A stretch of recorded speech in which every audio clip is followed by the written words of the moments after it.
Let's talk more Southern sayings. If you missed the first video, be sure to check it out. In the Deep South, our expressions are as rich and flavorful as our history. Our words and phrases that we use have the weight of many generations behind us. Some of them are as mysterious as they are charming, especially to those who aren't from here. Hearing folks from other places wrestle with names like Thibodeau, Chillicothe, Belzona, it always kind of makes us laugh, but we are the best at laughing at ourselves. Our distinct dialect isn't just how we talk, it's a thread that ties all of our stories together. We feel like it's full of charm and character, and it's just part of who we are. So let's dig into some more Southern sayings that sprinkle a little extra flavor into our everyday conversations. Just like the first video, we'll divide this up into categories, okay? The first one talk about Southern moods and our attitudes. Uh, Happy as a dead pig in sunshine.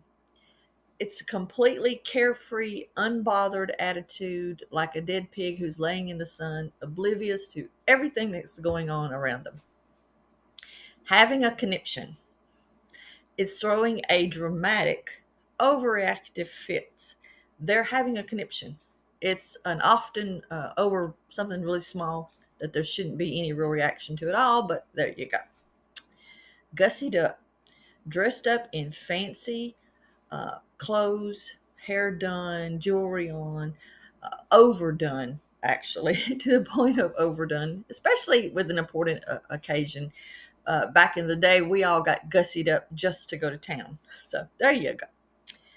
Pitching a hissy fit. It's kind of like having a conniption, except it's not really uh, over dramatic. It's like a temper tantrum where they're really angry. Lots of yelling and lots of body language goes into a hissy fit.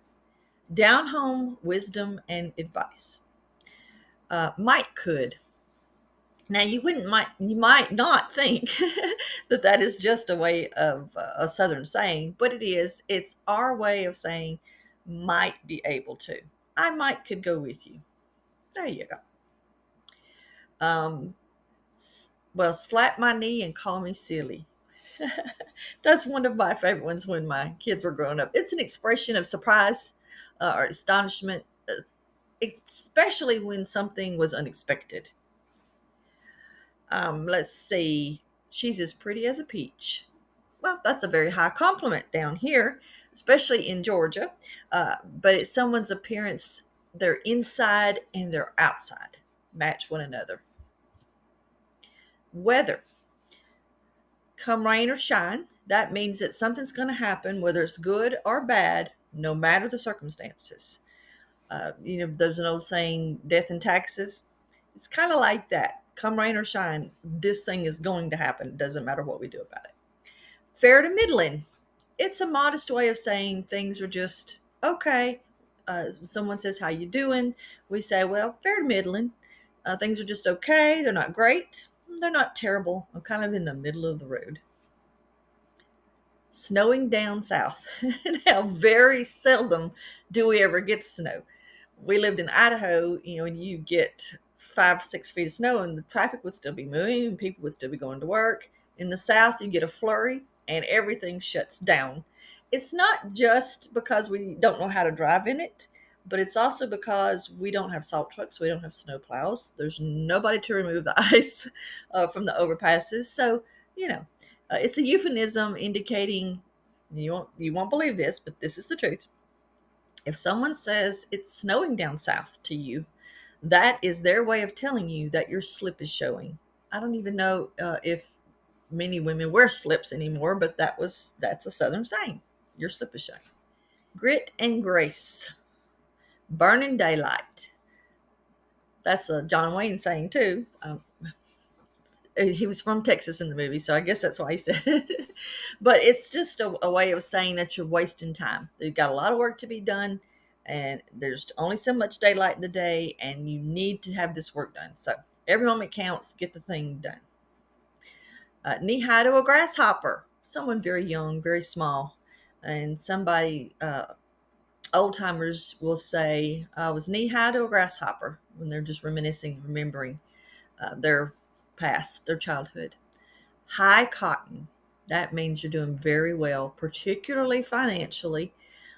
It is hails from a time when the cotton crops in the South were the top crop. My grandparents would go around and pick people's cotton for money. They however many pounds they picked in a day. I'll get it out in a second. They got paid for that, and so when the cotton was high and really productive, it was their way of saying prosperity. Food. Okay, there's two here that I love. Now remember, I'm not sharing all that's in the post because there's 41 of them in the post, and we would be here a long time. So if you want to read all of them, go over to the post and take a look at that.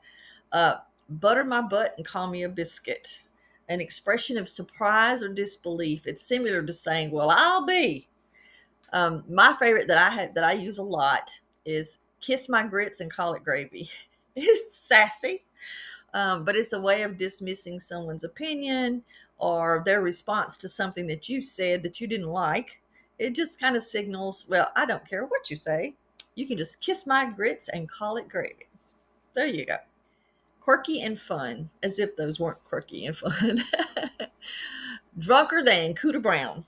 Cooter Brown, and my maiden name was Brown, so I was half grown before I realized they weren't talking about somebody in our family, but he was a man uh, uh, from the Civil War times, and he stayed drunk throughout the war so that he wasn't drafted by either side. He wasn't pulled into the war because he stayed drunk. So that's our Southern folklore about Cooter Brown. So when someone says you're drunker than Cooter Brown, you are very drunk. My nose itches, my nose itches. Somebody's coming with a hole in their breeches. It suggests that if your nose itches, it means that someone with a little mischief or maybe a little trouble was coming your way. It's like if your ears are itching, your ears are burning, someone's talking about you, kind of thing.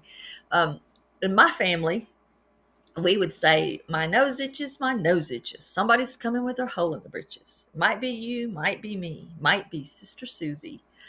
I was almost 40 years old before I knew that my papa had a cousin named Susie, and that this was what our family saying is actually an extension of the original saying, my nose itches, somebody's coming with a hole in their breeches. My grandfather had made a rhyme out of it because of he loved his cousin Susie, and they called her sister, and so that's how that saying, Sister Susie, was coming. Okay. She's got a hitch in her giddy up. It describes someone who's limping, maybe having some back pain, some hip pain, knee pain, but it's noticeable that they're changing their gait or their movement. So there you go. These Southern sayings are more than just words. We use them in everyday conversation, and we find it fascinating sometimes how other people think they're funny or entertained by them. They just remind us of who we are and where we come from. So I hope that they've added a bit of Southern flavor to your day, and remember to check out the post for all the rest of them. Let's talk more Southern sayings. There's a previous video. Cut that out and let's start over.